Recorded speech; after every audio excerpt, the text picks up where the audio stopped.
Hi everyone, welcome back to my channel. और आज मैं वीडियो बनाऊंगी कि कैसे केदारनाथ जाना है दिल्ली से। तो ये आइडिया मेरे फ्रेंड्स ने दिया था कि केदारनाथ का एक इन्फॉर्मेशन ब्लॉग बनाने के लिए। सो मैं स्टार्ट करूंगी दिल्ली से। वैसे तो मैं नागपुर से गई थी, बट दिल्ली एक मेन सेंटर पॉइंट है जहाँ से काफ़ी लोग जाते हैं। सो दिल्ली से आपको जाना है हरिद्वार। तो दिल्ली पहुँचने के बाद अगर आप सुबह पहुँच रहे हैं तो जैसे कि हम लोग 5:30 बजे पहुंच गए थे, तो फिर हमने 6:45 बजे की एक शताब्दी एक्सप्रेस करके है वो बुक कर ली थी। वो सीसी चेयर कार थी और वो लगाती है 4 से 5 घंटे पहुंचने के लिए हरिद्वार। तो हम लोग मान लीजिए जैसे 11:30 बजे हम लोग हरिद्वार पहुंचने के बाद हम लोग गए थे गंगा स्नान करने। गंगा स्नान करके आए, फिर उसके बाद शाम को हम निकले गंगा आरती के लिए। तो आपको शाम को 5 या 5:30 बजे निकल जाना है। एक्चुअली वहाँ पहुँच जाना है जहाँ मेन गंगा आरती होती है, क्योंकि वहाँ पे बहुत भीड़ हो जाती है एंड फिर आप सामने से गंगा आरती नहीं देख पाओगे। सो वहाँ पहुँचने के बाद आपको गंगा आरती देखनी है और गंगा आरती के बाद आप वहाँ पे थोड़ा शॉपिंग करने के लिए जा सकते हो। वहाँ पे पीछे बहुत बड़ी मार्केट है, तो वो शॉपिंग वगैरह करके आप एक रात का रेस्ट कर लीजिए वहीं पे। तो हरिद्वार से ना आपको जब आप गंगा आरती करके आ जाओ तो आपको एक कैब रेंटल करनी है। कैब को रेंट करनी है पर डे के हिसाब से। जैसे हमें 5300 पर डे पे पड़ी थी इनोवा क्रिस्टा। तो वो है 7 सीटर। तो हम लोग 7 लोग थे, तो वो काफ़ी ठीक ठाक है मतलब। तो आप नेक्स्ट डे सुबह निकलिए 6 बजे, 6 या 7 बजे आप निकल सकते हैं। एंड वहाँ से निकलने के बाद आपको पहुँचना है फाटा।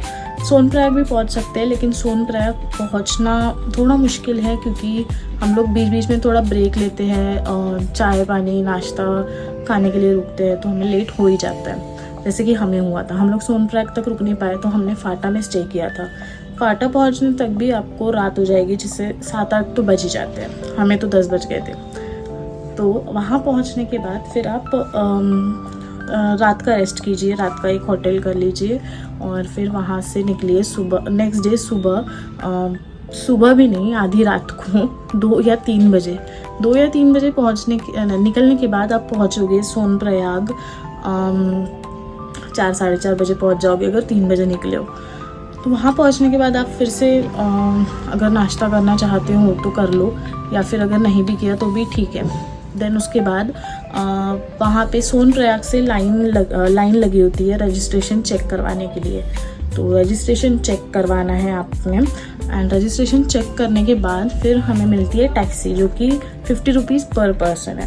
तो टैक्सी करने के बाद वैसे एक टैक्सी में 7 से 8 लोग या 9-10 लोग चले जाते हैं। 50 रुपीज़ पर पर्सन है वहाँ का रेट। वहाँ का वो गवर्नमेंट रेट है शायद से। तो वो करने के बाद वो आपको छोड़ देगी गौरीकुंड पहुँचने के बाद वहाँ से मेन यात्रा स्टार्ट हो जाती है। तो मेन यात्रा गौरीकुंड से स्टार्ट होती है, तो वो केदारनाथ तक आपको पहुँचने के लिए लग जाते हैं 12 घंटे। अब हमें 12 घंटे लगे थे बाय वॉकिंग। हम लोग पैदल ही गए थे, हमने कोई खच्चर कोई भी पालकी या कुछ भी किया नहीं था। तो हमने 12 घंटे लग चुके थे। तो वहाँ पे पहुँचना है तो एक मेन चीज़ की एक टिप है, जैसे कि आपको ना अपने बैग में ज़्यादा सामान लेके नहीं जाना है, क्योंकि अगर ज़्यादा सामान रहा तो आप चल नहीं पाओगे। बैग बहुत भारी हो जाती है। तो बैग में आप सिर्फ एक तो रेनकोट कैरी कर लो और एक ड्रेस, कुछ भी पहनना अगले दिन पहनना है वो कैरी कर लो। और फिर वहाँ पहुँचने के लिए 12 घंटे लगते हैं, जैसे कि मैंने आपको बताया। 12 घंटे के बाद एक रात वहाँ पे आप स्टे कर लीजिए केदारनाथ में ऊपर टेंट में। और टेंट आप केदारनाथ के मंदिर के पास भी कर सकते हैं, केदारनाथ के 1 किलोमीटर के पहले भी कर सकते हैं। हमने 1 किलोमीटर पहले किया था, तो हमें वो पड़ा था 1200 रुपीज़ का पड़ा था हमें, 1200 रुपये का। हम लोग थे 7 लोग। तो क्योंकि वो 1 किलोमीटर पहले था इसलिए थोड़ा सस्ता पड़ गया। या फिर आप मंदिर के आसपास लेते हैं तो आपको वही टेंट 700 से 800 रुपीज़ पर पर्सन मिलता है। ओके, देन उसके बाद अगर आप होटल करते हैं तो होटल तो काफ़ी महंगा होता है, मतलब 18,000 19,000 ऐसे वहाँ के रेट्स हैं, मतलब मंदिर के एकदम साइड वाले होटल्स के। अगर आप थोड़ा दूर पे होटल करते हैं तो थोड़ा कम हो जाता है। उसके बाद टेंट में रुकने के बाद आपको सुबह 7 बजे या 6 बजे जैसे भी आपको पॉसिबल होता है वैसे आपको निकल जाना है दर्शन करने के लिए। आपको जो लोग पैदल जाते हैं वो लोग इतने जल्दी उठ नहीं पाते क्योंकि पैर बहुत दर्द करते हैं, तो उसके लिए रेडी रहना। जैसे कि आप वो मेरा पूरा केदारनाथ का व्लॉग देख सकते हैं, मेरे ही चैनल पे एक वीडियो बनाई थी मैंने, तो उसमें प्रॉपर आपको समझ जाएगा कि आपको क्या लेके जाना है, कैसे जाना है और कैसे सामान को कैरी करना है। ओके, तो केदारनाथ के दर्शन करने के लिए लग जाते हैं, अगर भीड़ रही तो लगते हैं 7 से 8 घंटे लाइन में।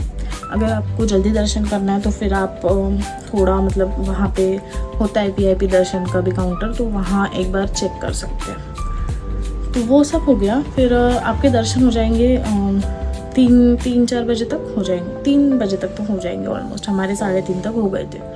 तो फिर उसके बाद हमने नीचे जैसे गौरीकुंड जाने के लिए ट्रैक डाउन स्टार्ट कर दिया। तो नीचे जाने के लिए आपको लगते हैं फिर भी 7-8 घंटे लग जाते हैं क्योंकि काफ़ी लंबा ट्रैक है और मतलब टाइम लगता है। तो उसके बाद जैसे आप नीचे पहुंचोगे फिर वही है गौरीकुंड से सोनप्रयाग तक टैक्सी लेनी है और टैक्सी आपको सोनप्रयाग छोड़ देगी।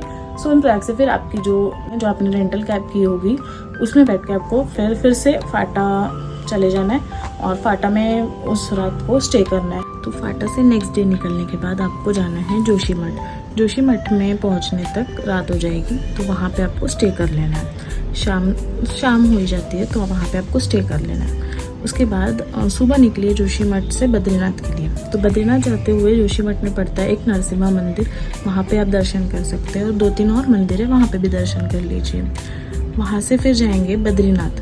अब बद्रीनाथ पहुँचने के लिए थोड़ा टाइम लगता है, जैसे 4-5 घंटे लग जाते हैं। तो बद्रीनाथ पहुँचिए, बद्रीनाथ में दर्शन कीजिए एंड दर्शन करके 3-4 बजे वहाँ से निकल जाइए। बद्रीनाथ में भी दर्शन करने के लिए बहुत बड़ी लाइन होती है, तो वहाँ पे दर्शन करने के बाद आप निकलिए ऋषिकेश के लिए।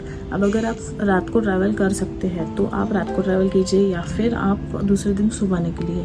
तो हमने रात को ही ट्रैवल किया था और हम लोग जैसे 3-4 बजे बद्रीनाथ से निकले थे, तो हम लोग 2, ढाई, 3 बजे तक ऋषिकेश पहुँच गए थे। तो उस दिन ऋषिकेश में पहुँचिए, रात भर रेस्ट कीजिए और फिर उसके बाद दूसरे दिन आप ऋषिकेश घूम सकते हैं। तो ऋषिकेश में देखने लायक काफ़ी सारे वाटरफॉल्स हैं और आप वहाँ पे काफ़ी एंजॉय कर सकते। सारे वाटरफॉल्स हैं जैसे कि सीक्रेट वाटरफॉल, पटना वाटरफॉल और भी काफ़ी सारे। तो ये बहुत अच्छा है ऋषिकेश, इसीलिए मैंने इसको लास्ट में रखा था ताकि आप यहाँ पे ट्रैक करने के बाद एंजॉय कर सकें, रिलैक्स कर सकें। तो यहाँ पे हमारी ट्रिप ख़त्म हो जाती है। हमने ऋषिकेश तक का ड्रॉप किया था, ऋषिकेश में हमारा ड्रॉप था हमारी कैब वाले से। तो यहाँ से फिर हमने जो 1-2 दिन रुके हम और उसके बाद तीसरे दिन हमारी बस थी दिल्ली के लिए। तो दिल्ली गए एंड दिल्ली में फिर आप चाहिए तो रुकिए या फिर अपने घर लौट जाइए रिटर्न। ओके, सो यही था एक इन्फॉर्मेशनल वीडियो सबके लिए। And if you like this video then like, share, subscribe and comment and also please let me know अगर आपको कहीं और का भी ऐसा प्लान चाहिए तो मैं आपके साथ शेयर करूँगी। जहाँ पे मैं गई हूँ वहाँ का प्लान मैं आपसे शेयर करूँगी। और please help me grow my channel. Okay, thank you, bye bye.